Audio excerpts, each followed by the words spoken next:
For my community mapping, I've chosen the area of Anderston and Anderston Primary School. That is where I was in my most recent placement, and it's also really close to where I live now, so I feel like I've gotten to know the area quite well. To map the community, I have used the Place Standard tool to help guide my mapping. That's what you can see on the right there. I've kept it in mind while walking around, doing research and chatting to people in the area. Some of the topics overlap, like moving around, transport and parking, so I've grouped these together to keep things clear and to the point. Anderston is just to the west of the city centre. It's within walking distance of both town and the West End, so it's a really diverse and interesting area. According to the SIMD data, which you can also see on the right there, it sits mostly in the second decile, so it's classed as quite a deprived area. But it's also a changing and developing community, and I think it's important not to judge it by just the numbers you can see.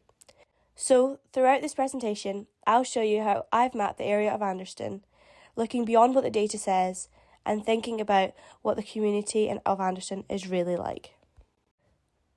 Public transport, traffic and moving around. Anderston has lots of public transport options. There are 2 train stations within about a 10-minute walk of the school, and there are plenty of bus stops just a few minutes away. A lot of children and staff use public transport to get to school.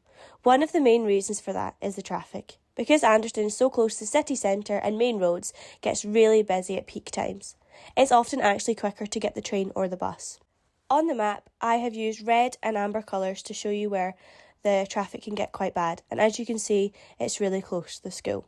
When I was on placement, I could see firsthand just how congested it can be. This leads me on to parking, which is a bit of a nightmare. The school does have 2 small car parks, but they are often full, sometimes even with people parking there to avoid the on-street parking charges. So, drop-off and pick-up times, parents often leave their cars idling on the street, which makes things really stressful for drivers and anyone trying to walk around the area safely. That said, there are some lovely touches too. The lollipop men are always cheerful, rain or shine, and there are also lots of pedestrian crosses near the school, which do really help. So overall, for public transport and moving around, I have scored Anderston a 5 out of 7. The transport links are brilliant and a real strength of the area, but the busy roads and traffic do bring the score down a little bit. Moving on to streets and spaces, natural space and play and recreation. When walking around Anderston, I noticed there aren't many green spaces, apart from a few parks, which isn't too surprising given how close it is to the city centre. On the map, you can see recreational ground and some other green spaces nearby. These spaces used to be pretty neglected and people would dump their rubbish there, but a community-led group called Anderston Green Spaces decided to change that. One day when I was out walking, I actually got to chat with a couple of the group's volunteers. They told me that their aim was to create spaces where people could hang out, feel proud about their community and also support biodiversity.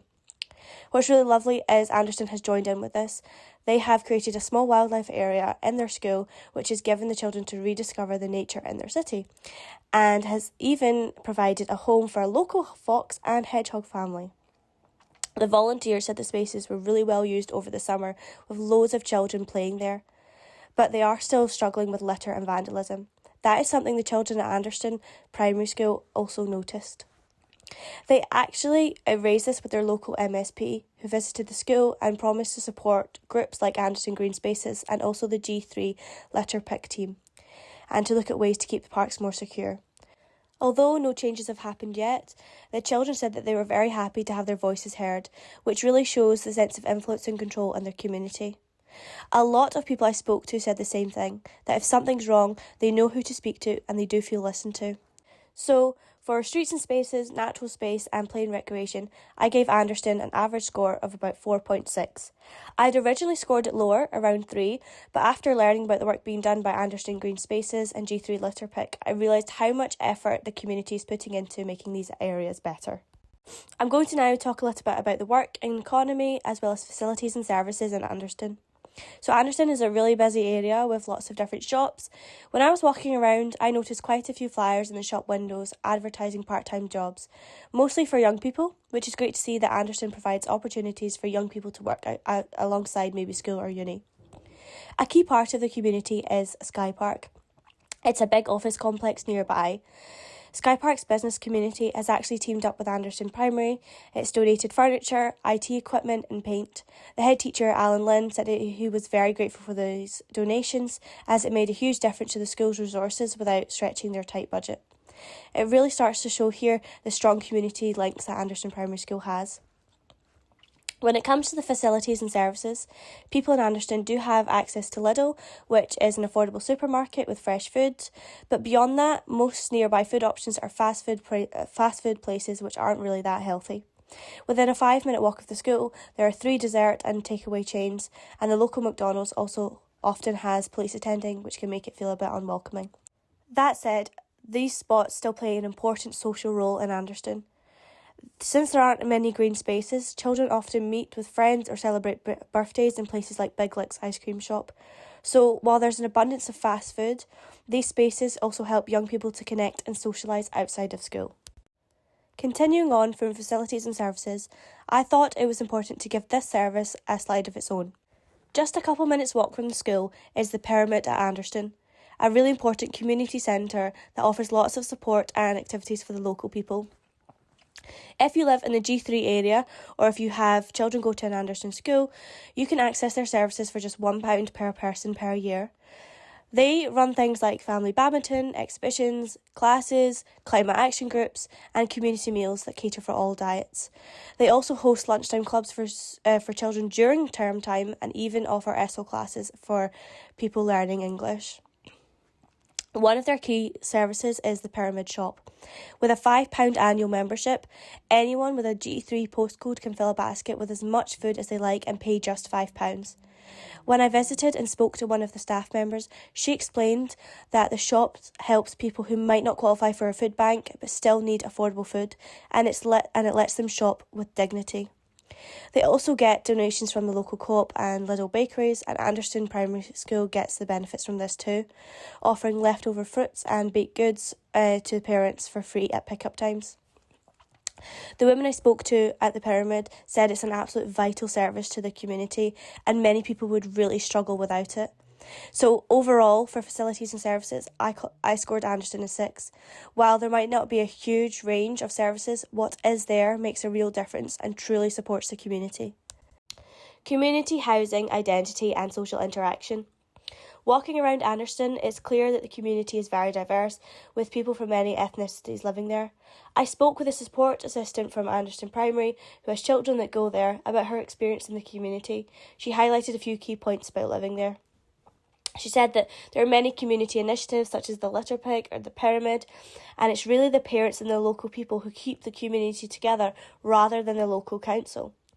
The school plays a key role in welcoming new members, especially refugees, as many Arabic-speaking parents support newcomers and guide them to resources like the English classes at the Pyramid.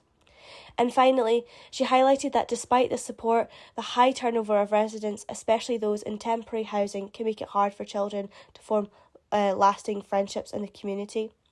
Overall, I scored Anderston a 5 for this area.